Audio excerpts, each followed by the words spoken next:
From the inner sense of time comes the ancient poet's rhyme, bringing us the master key to open up the mystery. From the depth of time and space, we arrive in quiet grace, finding what is meant to be as we explore the mystery, pouring forth from days gone by.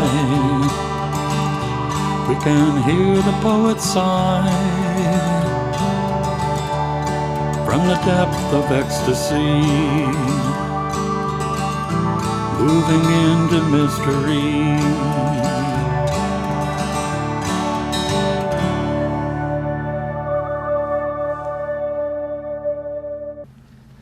So hello and welcome again to Creative Connections. I'm your host, Gary Blanchard, and today my guest is a return guest, artist and intentional creativity instructor, Tara Aaron. Tara, welcome. Hi, thank you for having me, Gary. It is so nice having you back, and you have been into a lot of interesting things since we talked last. When you were here last, we talked a lot about your painting, so we do have some examples here. Mm-hmm. Tell me what's happening in this painting. So this was actually the fifth and final painting that I created for my certification as an intentional creativity teacher back in 2018. And the inquiry on this was to really dive into what is our soul work? What is it that we're called to do in the world? And the concept that emerged for me out of this painting was, in fact, a mastermind group that also layers in creative practice. Okay. Yes, and I called that the Council of Muses. Wonderful, wonderful. I just love the imagery in this. A lot of my work really goes to that juxtaposition of light and dark, and I've been doing a lot of inquiry around that. And for me, I think it really comes down to the understanding that darkness doesn't necessarily have to have a judgment value attached to it. That it doesn't necessarily mean all the horrible things that are in the world, but rather that it is the natural counterpart to activity. You need rest, and for every birth, there's a period of gestation. And so there is a concept that I think really resonates through a lot of my work about sacred darkness. And and that really does show up in a lot of my paintings, is that very stark, very high contrast. Right, yeah. Right. This one I just love. Haha. This one has a very long story behind it, and in fact, this was the precursor or the painting that I did in a class called Legend, in which we explore and create an archetype based on a hero's journey. And this story, and we actually write a story to go along with the painting. And so the story that goes with this is called The Girls of Skug, Tarnosaur. And it was actually an allegory for the experience that my sister and I had as members of a very strict religious group being brought up and ultimately being separated from our parents. And this was sort of reflected in that story. Okay, and again, you can see that juxtaposition of the light and the dark and the light. Yes, definitely. And, just like the little images here. Mm-hmm. The Hathor and the Hathor's temple. Yeah. My sister actually lives in Cairo, and so the story actually sent the other sister in the story went off to Egypt as well, symbolically. Yeah. And yes. And then...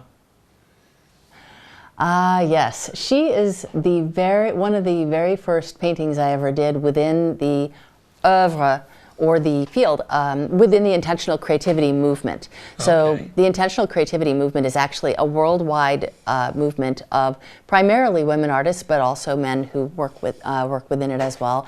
And the group that I have been a part of for the better part of 8 years now, since 2015. This was our theme for the year in 2015, was the Queen of the Cosmos. And so this was a painting that we painted in 13 cycles over the course of a year. Every full moon, we would sort of add another layer of paint and inquiry onto the canvas.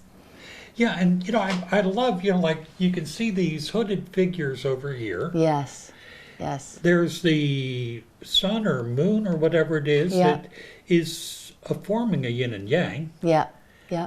And then there's the I never actually noticed that little juxtaposition there. This I see as a portal on a hero's journey, a compass and a portal. The bicycle is a symbol that is a medicine wheel on the front to give us direction, and a hero's journey. Again, you see that cross wheel on the back to give us power and energy to go forward, is what drives it. Very neat. Yep. And then there's this painting. Yes. That is the Visionary. And she is the Talisman painting that we did. That was another one that's actually a detail of a much, much larger painting, which also came out of my intentional creativity teacher training. And her theme was about accessing the greater consciousness that I believe we all share, and really being able to bring in greater wisdom than we hold in our own experience in this lifetime. Right. So what you're doing now is, let me see if I remember this correct, Cosmic Smash books.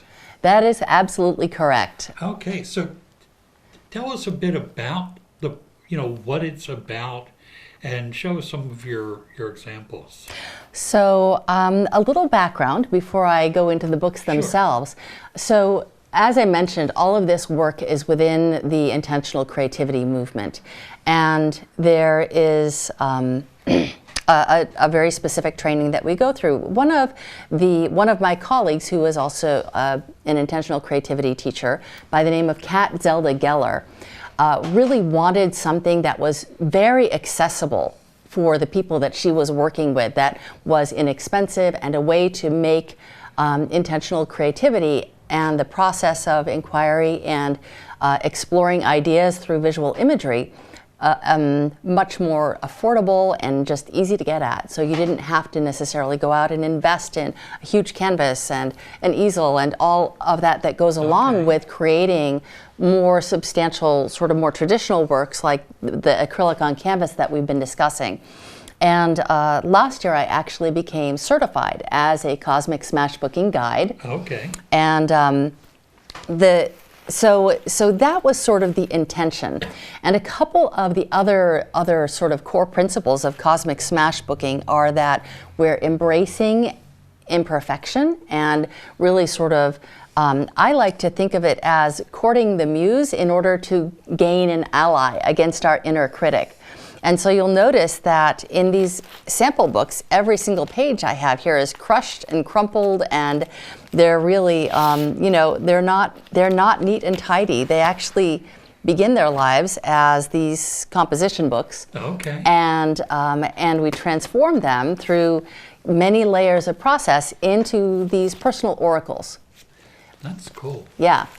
And so this is really just sort of another step in that lineage of intentional creativity, which actually traces its roots back to Lenore Thomas Strauss back in the Great Depression era.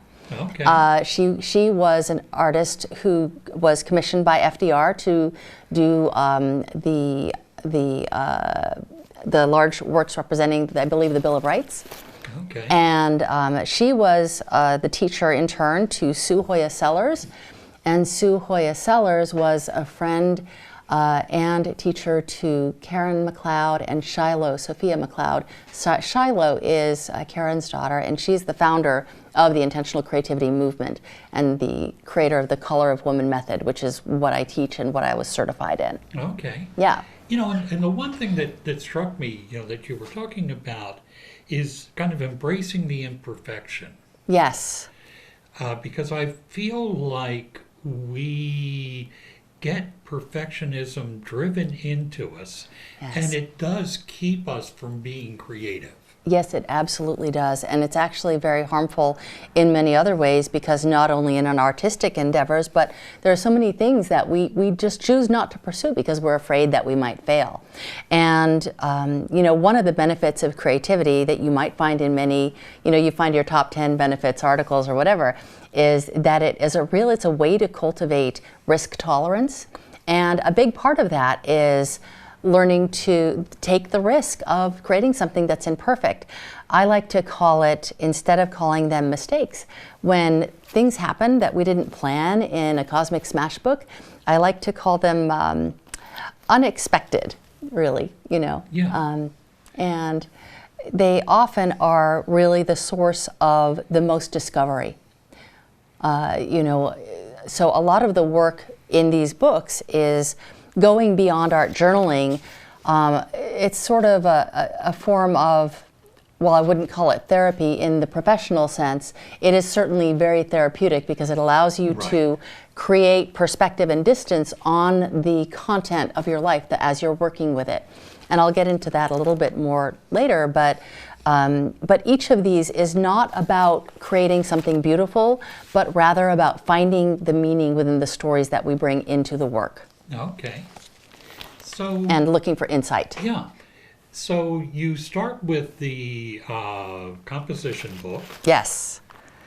And then what's your process? So, the nuts and bolts terms, the process is to normally we'll begin with what we call a resting page, which is just sort of a clearing process. And you'll pick any page in the book and simply whatever you're bringing in with you that might be distracting you from really diving into your creative process, write it out. And the principle is you write until you feel like that sigh, that point of, okay, I've written enough now, and whether it's resolved or not, I feel like it's cleared for the moment, and in a certain sense, the book can hold it for us. Okay. And it allows us then to sort of move on to whatever we might want to be working on more intentionally, creatively speaking. Okay, so what you're doing basically is you're symbolically placing it there, and then you can put it aside. Yes. And you don't have to carry that, and you're more open to do what you want. Whatever I need to do, yeah. And truly, with the situation that we've all been going through for the last, going on 2 years now, the COVID situation in the world and the increased stress and change that has brought to everybody has been a real important part of my shift in focus, at least temporarily, from creating these paintings to working more in this art journaling format, because it is a very good sort of a coping mechanism, right? And it gives me a tangible method to deal with things that are challenging, frustrating, distressing, etc. Okay. Yeah. And to physically transform them. All right. So what do you do with the journals? So in order to create a cosmic smash book, basically I would then go through and glue every other page together, because we're going to be, probably putting media on these. And once they're glued, I actually go through and smash the pages. Okay. Every pair of pages gets smashed. When it's done, the book actually opens out like a flower all the way around. You can see how the pages would do that. Yeah. And then we gild the edges, and then this is actually a good example of a book that really is just at that finished point. Well, actually, 2 stages. So this is a book that has had those pages glued together and smashed, and the edges are painted. Okay. And I've created a cover. And the cover is an important part of this as well, because we always sort of really focus in on our intention. Okay. And you'll notice that here on the back, I've created an intention and written it on the inside of this cover, of what I am trying to pull out of this book here. And then once I put the cover on, then we bind it with ribbons, because these books get very heavy, and that not only makes them much more whimsical, but it also helps to reinforce the pages so that they don't fall out. Okay. And then the next thing is we infuse the book with each of our senses. So I have just gone through and randomly placed through the book images from magazines, including some perfume samples from magazines and whatnot, just randomly placed throughout the book. Anything that I find beautiful, and as I said, touching each and every one of my senses. And this is a way to invoke the muse. The muse is that within us which leads us to find, discover, appreciate beauty in all the senses. And so if you think about the critic is the one that tells us don't do this, don't do that, and etc. The muse is the one who inspires us to the adventure in our lives. And so you're now courting the muse and bringing her on as an ally in this journey. It seems that we're much better at courting the critic than the muse. The critic is, is the voice of everyone that has tried to protect us. So the critic, it's important to recognize, doesn't necessarily come from a bad place. The problem really lies in that it hasn't been counterbalanced by an equal emphasis on trusting our instincts and our needs, our own needs, and our own instinct for beauty.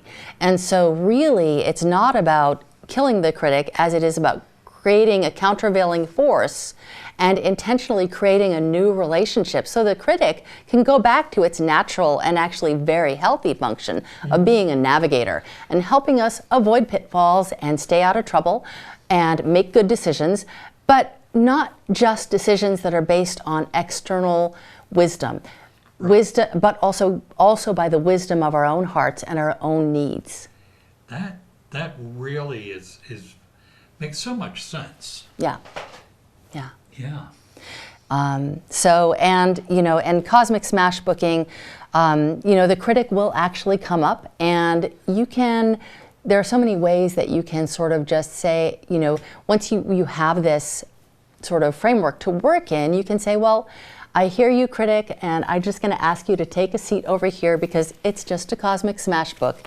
And, the materials we use, like I said, are inexpensive and simple, so it really takes the stakes way down low as compared to working with expensive art materials as well. Right.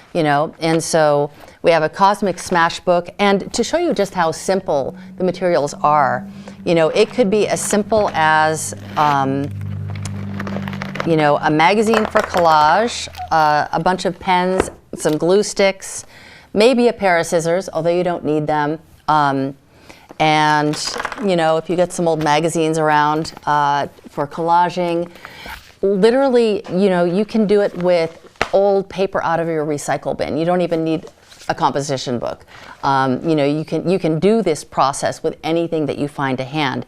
And if I were going to say just at the most basic level, where do you start? You need something to write with, something to stick things together with. You need a support and some found items. And that's another thing about cosmic smash booking, because we use found imagery and items. You start to notice what's calling your attention as you go through your day, right? So, for example, you might find a packaging that something comes in that calls to you. I got some new earbuds once, and it had some marvelous text about listening that translated for me in one of my cosmic smash book spreads into really about that internal listening that I was just talking about, right? Mm-hmm. So you are becoming not only finding a way to cope, but it's also making you more present in your day-to-day life. When you're not working with the smash book, you're still sort of looking to see what catches your eye. Because that's how the subconscious works, right? Is that things percolate up, and then you'll notice something, and you might bring it back later, and that's how the layers of meaning begin to emerge. It helps to make you more aware of your surroundings. Yeah. And more aware of how your brain and your spirit interacts with the things. Yep.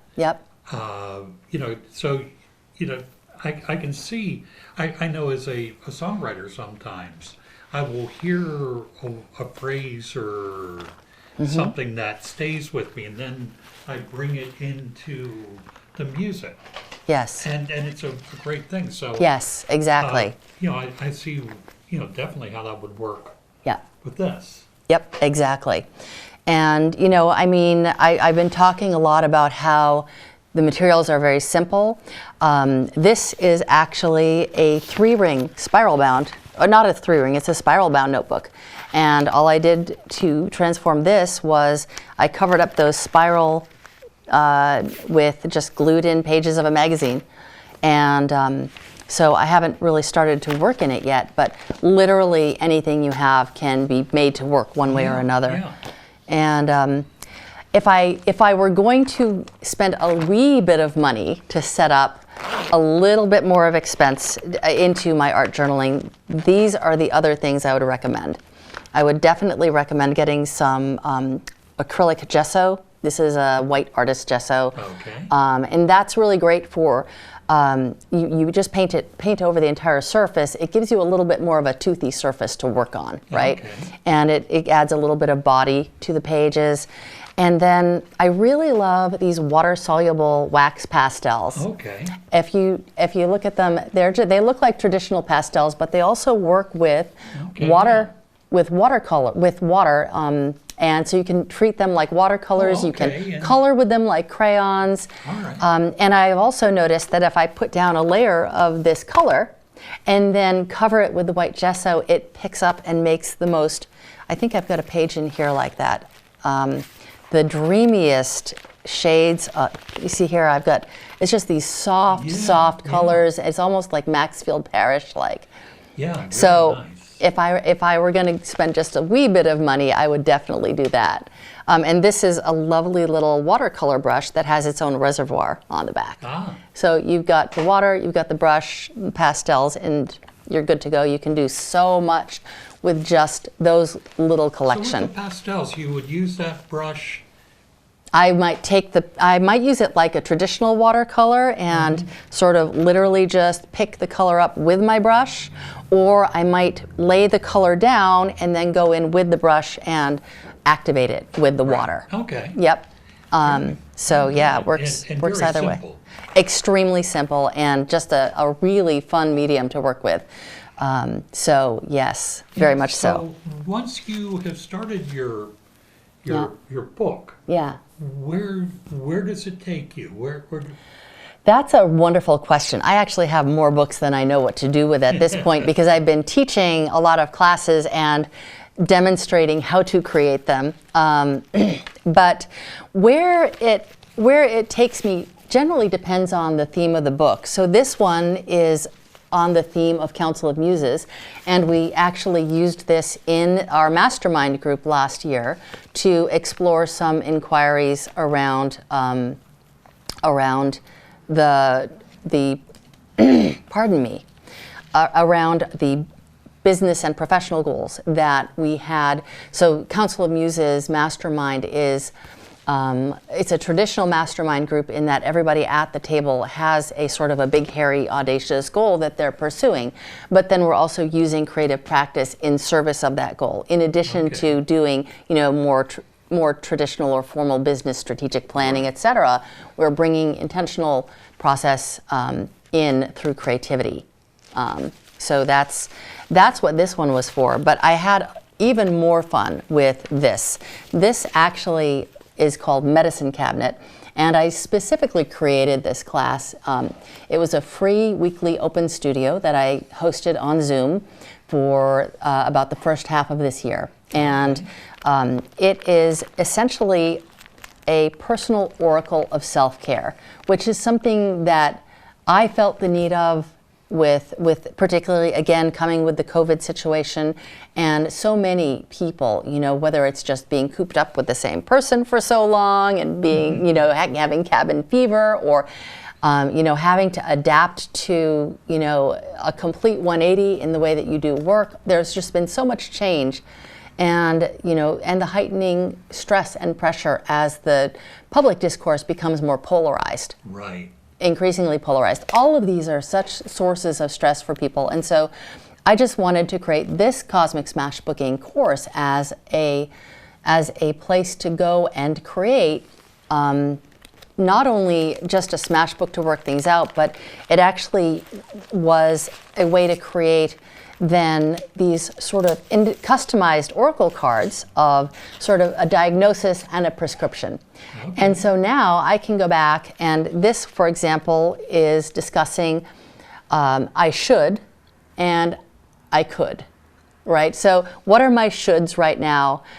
Which ones come from my desire and which have others placed upon me? So this I might take as an inquiry into some other smash book at some point and just spend some time journaling and thinking and smashing these questions out until I identify, am I being controlled by some I shoulds that should be taken off my to-do list? Right. And then this is the prescription card of this same pair, and it says, write a list of shoulds. Now cross out should and replace it with I could if I really wanted to. And then think about why you do or do not want to. Wonderful. Yeah. We are quickly running out of time. Your website is www.taraerin.com. That's Taraerin. You have a Critic Be Gone classroom portal. Yes. Listed here, and also a password for people to get to it. And we will try to get that up onto the program, so that people can see it crawling underneath. Yep, perfect. I want to thank you for bringing this because, again, sometimes we think of art as something that artists do. Yes. And we forget that we are artists. Yes. And I think it's so important to remember that. Mm-hmm. And, with the Cosmic Smashbooking, it's not only a wonderful way of doing that, but a way of exploring yourself as well. That's right. So I want to thank you so much for bringing that in. My pleasure. And I want to thank you all again for tuning in. And we'll see you again next time on Creative Connections.